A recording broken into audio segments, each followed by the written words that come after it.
Thank you for joining us. And yes, I'm really excited to talk to you all about this. And I want to give you a little bit of background. Uh, so as Jen said, yes, I retired just about 2.5 years ago. Uh, but this idea has been percolating for a while. It didn't exactly come up in exactly this form. But before I retired, my wife and I traveled quite a bit. I've, over my life had vacations, and then I've had traveling experiences. Some of the traveling experiences often involved hiking. Uh, One time involved rock climbing. They've been in this country. They've been outside of this country. And then there've been vacations in between. But I've always gone back to the hiking, and I've always loved the mountains. And um, and as my wife and I would travel, and we're thinking about retirement, it was like, well, it'd be really nice if we could come back to this place, but actually stay longer. And maybe to justify being able to stay here longer, we could work a little bit. And that was just the idea. And she was like, sure, absolutely. Now, my wife hasn't retired yet. Maybe it may be at the end of this year, but it may not be. So I graduated. I retired in 2021, September. And I had this idea, and I thought, well, how do I get out to the national parks? That would be the great way to start. And, many of you might think, and I know people respond to me when they hear about this, working in the national parks, oh, were you a park ranger? And in fact, I researched what it would take to be a park ranger, so I could go work in the parks after I had retired. But as I was doing the research, I tripped upon this idea, and it happened to be at Yellowstone. And the idea was, well, I don't know if you all know this, but the hotels and restaurants, the concessions within the hotels are all contracted out privately. Different companies have the contracts for different parks. And in this case, I tripped upon at Yellowstone a program called Helping Hands. Helping Hands. And the name of the company that happens to have the contract at Yellowstone is called Xanterra Travel Collection, or just Xanterra. And that's with an X, Xanterra. So with all this poking around, here it is. There's this program called Helping Hands. And I said, well, what is this? Well, it turns out at the beginning of the season, which usually is around April in Yellowstone, or at the end of the season, which basically it's closed up by October or mid-October, depending on where you are in the park. But for those several weeks leading into the season in spring, and those several weeks as they close up, the parks are really needing help. And so Xanterra came up with this program, and it's part-time. Come help us out in the hotels or the restaurants, and work 20 hours a week. So it was very enticing. It was very enticing. So I said, okay, wait a minute. And it's not volunteer. They'll pay you, not much. It would be like our minimum wage, like maybe $15 an hour or whatever. And so it was very easy to do. And if anyone, I will go through my process a bit, but I'm going to let you all know I'm willing to take questions on exactly how to do something like this, or do this particular thing, anytime during our conversation today. Ultimately, I got a hold of human resources, and they were like very happy to have someone come out and help. Now, so 2 years ago, 2022, in August, I signed up to go out there for about 6 weeks. And I wanted to have a car while I was out there. So I drove my Prius. I did it in 4 days that year. And I couldn't get my wife to come out because she's still working. But once I got there and I got assigned to a part of the park, which, you know, I didn't know where I'd wind up, but I wound up at this beautiful place called Lake Yellowstone. Okay. The Lake Hotel, Lake Lodges. And ultimately, that's where I would be working. And I wound up initially being introduced to a group of people, maybe, I don't know if there were 14 or 16 of us. Most of those folks were recently retired. Some were a little older, some were a little bit younger than I was. I was 61 at the time. And we had a couple of really young folks. One guy was about 19, another young woman in her early 20s. And we were all brought together and we were going to have this adventure.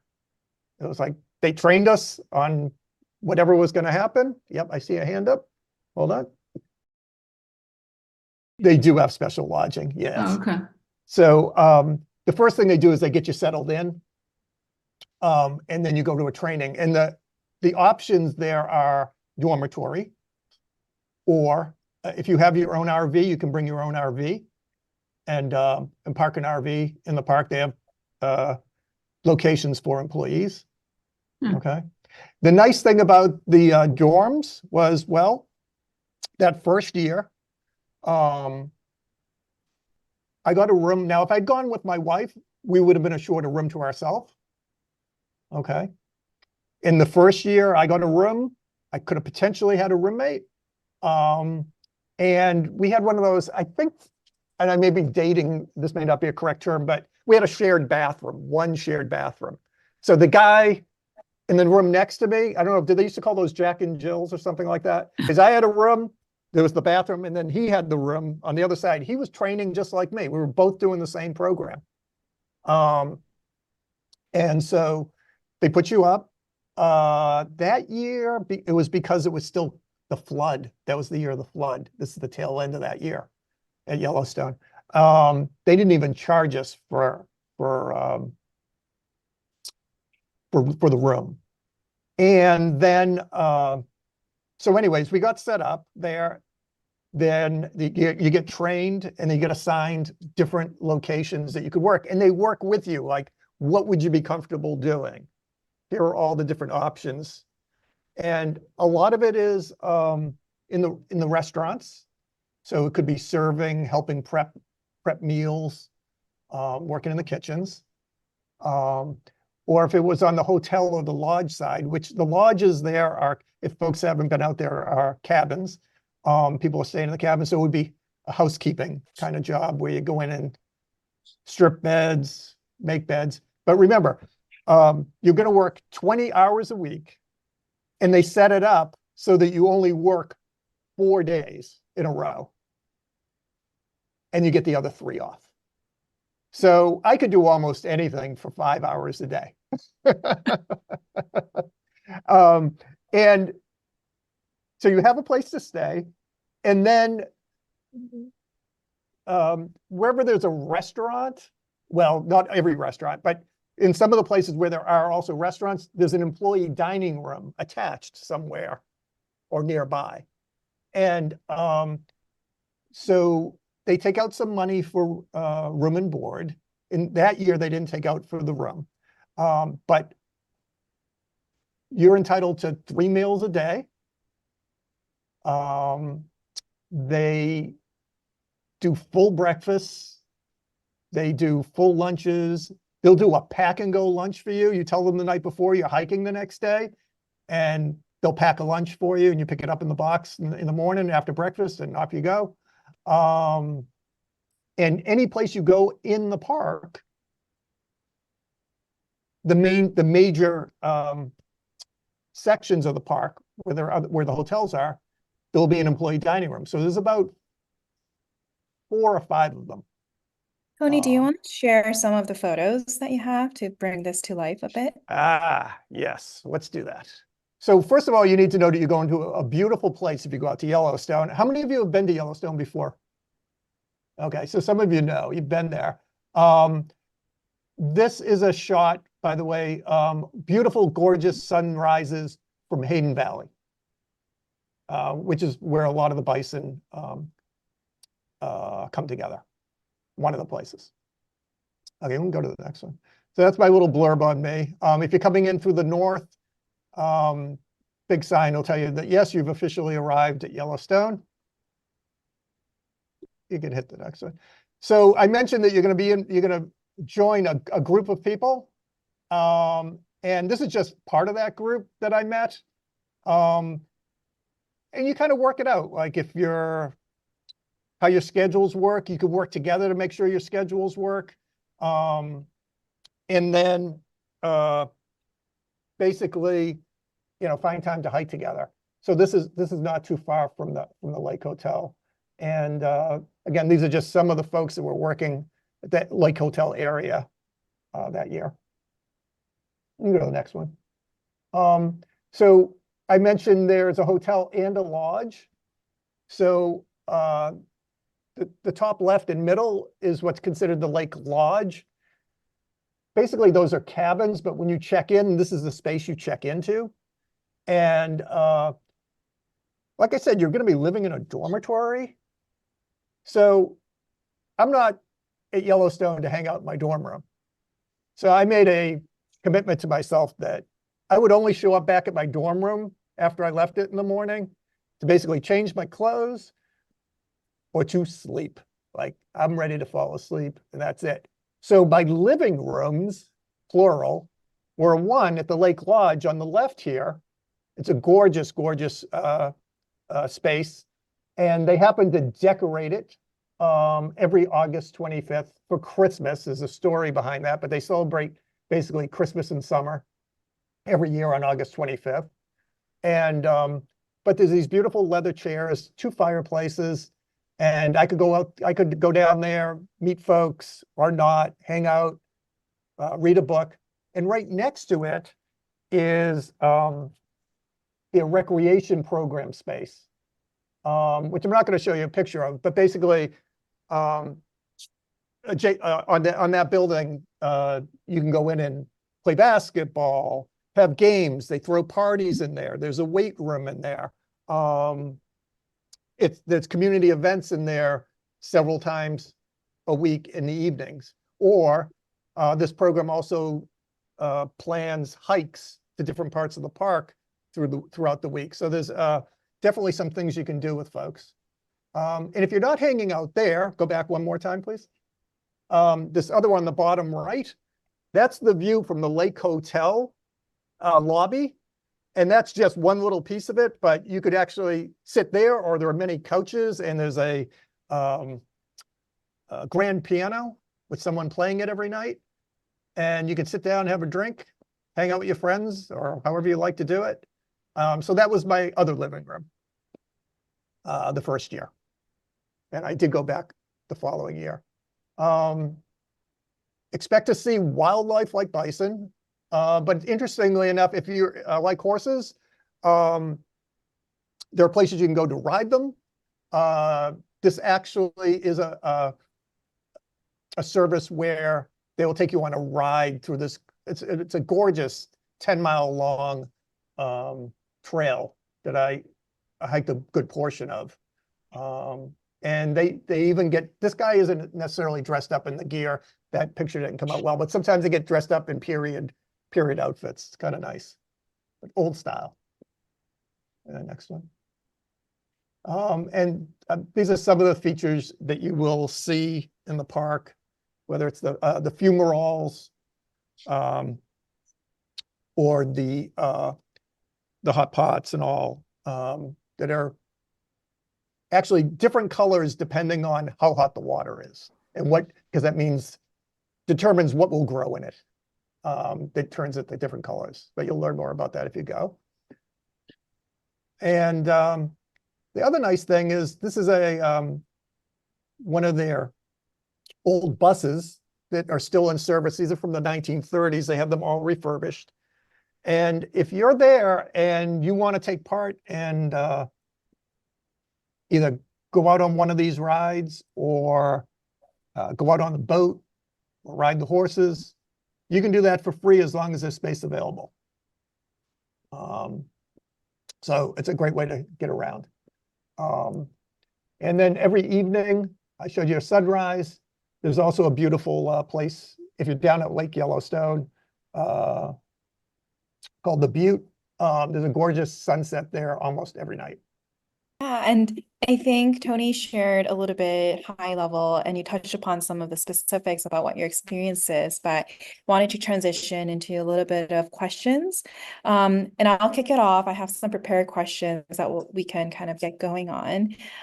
Going back to the application and the hiring process, were there any special requirements or training involved when you were applying for this position? So to get started at Helping Hands, no, the biggest requirement is flexibility. You won't know which part of the park you're going to be in, so the accommodations can vary. And what you can be asked to do can vary, but to have some flexibility. They like to try to match you up as best they can on the job, but you won't really know what part of the park you're going to. Mm. So, for example, the second year I went out there, I ended up at Canyon Lodge, but I went specifically for a full-time job, which I could talk about more later. But Canyon is a little different in the accommodations. They have bunk beds in their rooms. I still wound up with my own room, but only because I told them I can't sleep on a top bunk. And I happened to use a CPAP, so it was like, oh, okay. It was community, and it was a community bathroom. I think it's a good segue into another question we had around some of the challenges. So living and working in a remote national park comes with probably own set of challenges, and you touched upon some of them in terms of living, but what were some of the other bigger adjustments or hurdles you had to overcome during your time there? Well, I think what a lot of folks do struggle with to some degree is limited Wi-Fi and phone. If you're trying to stay in touch with folks back home, you're trying to send pictures. There were places and there were ways to do it, but sometimes you may be at a place where they don't have a good signal. Lake Hotel is one of those places. So you have to you figure it out. Like, okay, I can do one picture. I can send one. It might take a long time, but it'll get there. I can still do a phone call, but I have to be careful where I'm standing, and I might have to redial. Get to a different part of the park, and there's no problem at all. I stayed at a place called Canyon. They had a great signal there. All else failed, I would climb a mountain that has a cell tower on top of it, and you can do as much as you want. So, and yeah. You talked a little bit about some of the experiences and some of the roles and responsibilities you had. Like, what did a typical day or a week look like for you? So in the end, the first year I went for this part-time Helping Hands thing. And I wound up taking the housekeeping job. So show up at work about 8 o'clock in the morning or 8:30 and work for 5 hours. They give you a half-hour break for lunch. Lunch is right there. We adapted. There were a lot of folks in part of this program doing it, but we were also helping out the people that were already there. They'd been there since April. You got to work with different people every day. I met lots of different people, and I am in touch with lots of folks, even from the first year, still in touch with. We had a great time. You are working, but then wildlife shows up on site, and like one day there's elk, another day there's bison. It's physical work if you're doing housekeeping, but I knew other folks who just worked in the kitchen. I had people that knew folks who hosted at the restaurant, so they did an early shift in the morning. But basically, I'd work till about 2 o'clock in the afternoon, come home, get cleaned up, or changed anyways, and go off and take a drive or take a hike. Go look for wildlife, go for a hike, maybe join up with some people or not join up with people and go do things. Now, the second year was a little different because I wanted to go back and work full time, and I wanted to have a chance to learn how to be on the front desk. This is not helping hands. This is a full-time job. But see, I set myself up for it. I got the experience first. They know who I am. Then I decided I want to come back and I want to try something different. It was real easy. They'll train me. So that job I worked nights. So most of my hiking and sightseeing didn't have as much time because I was working full time, but I was up early in the morning. And even on my days off, the sunrises you see is because I was like just so excited to get up first thing in the morning and just run out there and see what was going on, what we would see. So. Yeah, I want to hear a little bit more about what you saw. Like, what did you enjoy the most about the experience of working in such a beautiful and iconic national park setting? Do you have any particularly memorable moments or interactions? I have to tell you, Yellowstone is one of the most amazing parks I've been to. And it's kind of deceiving because even if you go for a week, you think, oh, I kind of got it. But then you realize there's so much more there.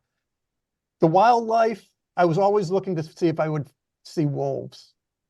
I've seen wolves in the wild once up in Alaska. Since 1995, they've been reintroduced to Yellowstone. Definitely wanted to see them. I had friends the first year who wasn't even on their list. Saw them like run in front of their car early in the morning and see a whole pack and watch them go swim. I didn't even see them the first time. But I eventually, the second year, started meeting people and stopping and talking to people that had scopes and that were looking for wildlife. And I got to see them. I saw a whole pack for the longest time. And then I saw them again. I saw the tallest geyser in the world go off. On my final last days, my wife had just come out to join me before we were going to travel, called Steamboat Geyser. And it only goes off randomly once or twice a year, but never know when.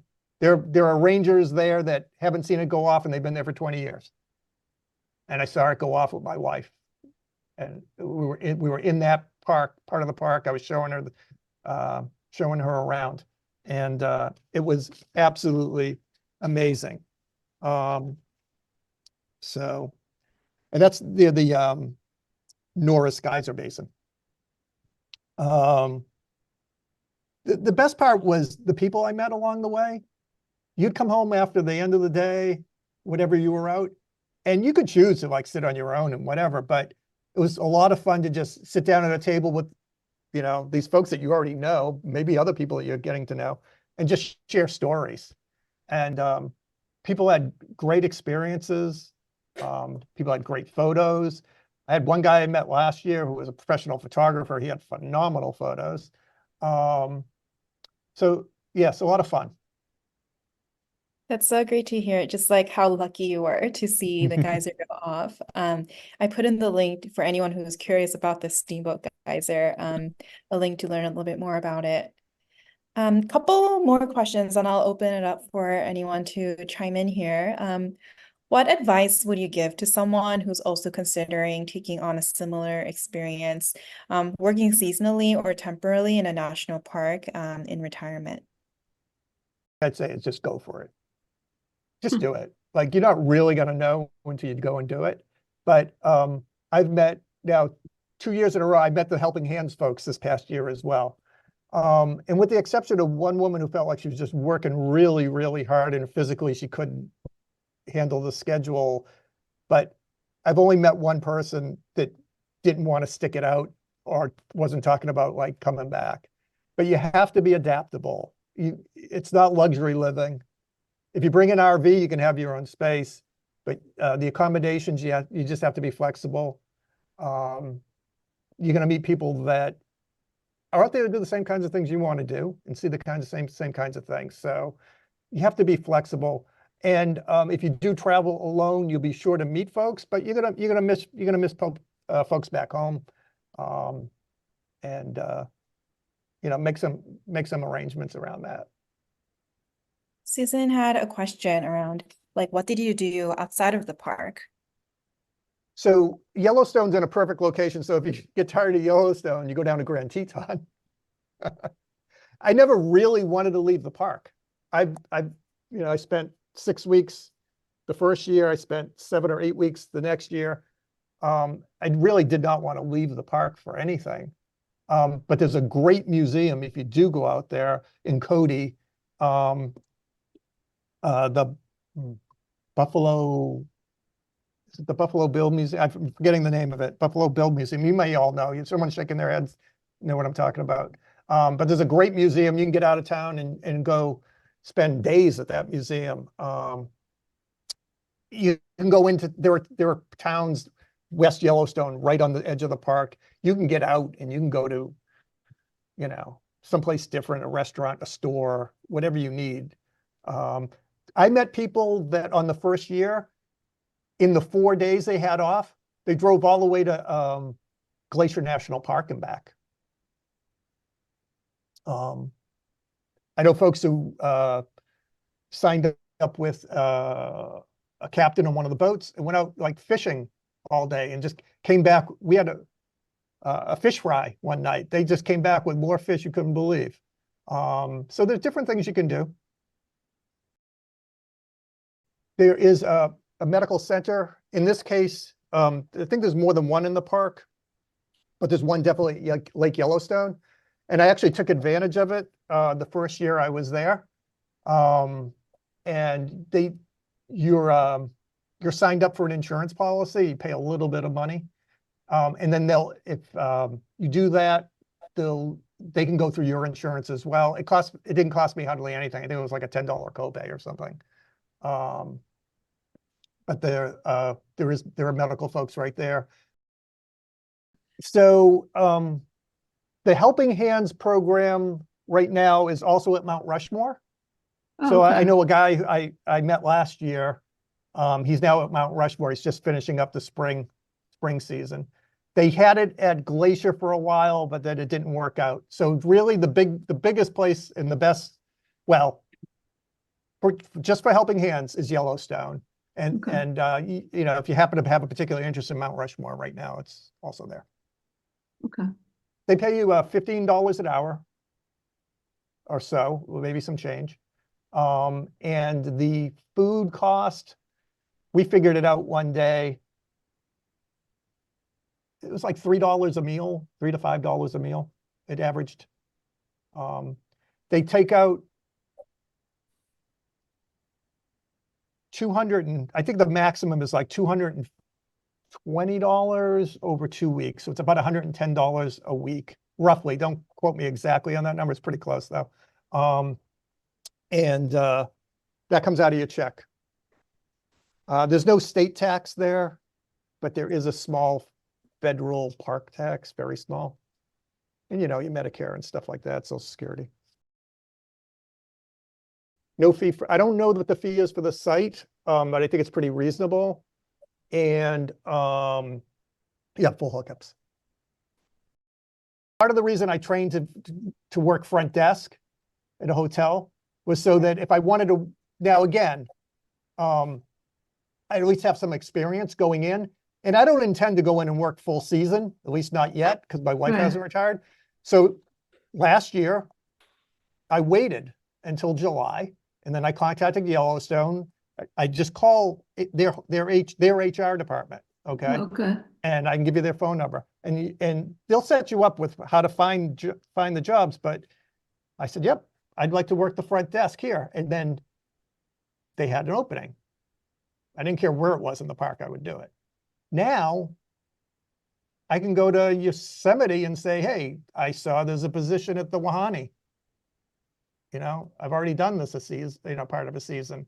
I have a stepping stone toward it, That one's our mark.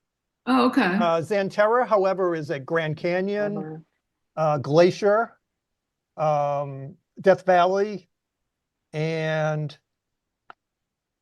I'm forgetting one of them. Full season is April. For example, in Yellowstone, it's April till October. Oh, okay. However, what happens is they have a lot of young people who take advantage of trying to do the full season, and half of them drop out. To one of the things you have to be comfortable with, and that's being away from home. They did research on it, and basically it's that being away from home and maybe in combination with hard to stay connected with friends too, with Wi-Fi and the whole bit. So, yeah. Well, Well, that's it. yeah, I'm okay. trying to find a way for it to be more affordable. Cabins last year were going for well over $200 a night to $300 a night, Yeah. depending on when, sometimes more. Hard to get them. Most people book their cabins a year in advance. Bingo, yeah. So there are some, but but then when you're getting there, it's expensive. Hotel rooms at the Lake Hotel are over $600 a night, $700 a night. Places at Canyon, the same thing. So the thing was, for me, the thinking was, how can I get more out of this park and call it a cheap vacation? I break even. That's with driving across the country and staying in hotels every night, driving across. I still break even and make a little bit of money after 6 weeks. So at Yellowstone, September is their busiest season, busiest month of the year. You would think all the students are, gone home, all the kids are gone. Nope, it's the busiest month of the year. So if you call them and you're willing to go in right around the end of August into September for about a month to 6 weeks, you could probably work something out. I know people come in and do it, maybe find a way to do it for 4 weeks, 5 weeks. Every year is a little different, and they don't announce it that they're even doing it often until June or July. But it's good to get into their system and get onto their email list and all. So then when it does happen, or onto their Facebook page, or all of the above, so you know when it happens and you can, start signing up. In the meantime, you can have your resume ready and all that, because they will ask for a resume and they'll ask for an interview with you. But it's a very basic interview. I mean, they're really trying to recruit you. Specifically Helping Hands. They don't actually do any waitering or waitressing. Okay, they'll do kitchen work. Oh, Help okay. prep. Making food, Help gotcha. prep. Yeah. Help serve. Mm-hmm. They have cooks, so you won't be cooking, but you might be prepping. Right. You might be serving. I had folks who hosted in the morning, getting people seated at the restaurant. I had people, new people who just worked at the dormitories. Yellowstone has its own HR department. I'm going to read off the phone number right now. It's 307-344-5324. Their website for Yellowstone and their jobs is yellowstonejobs.com. Yep. So specifically for Yellowstone, they have their own sites. If you want to look at anywhere else for Xanterra, it's xanterrajobs.com. But the other parks have their own as well. Whether it's Armark, they have their own job site. Vail Resorts runs the Teton National Park.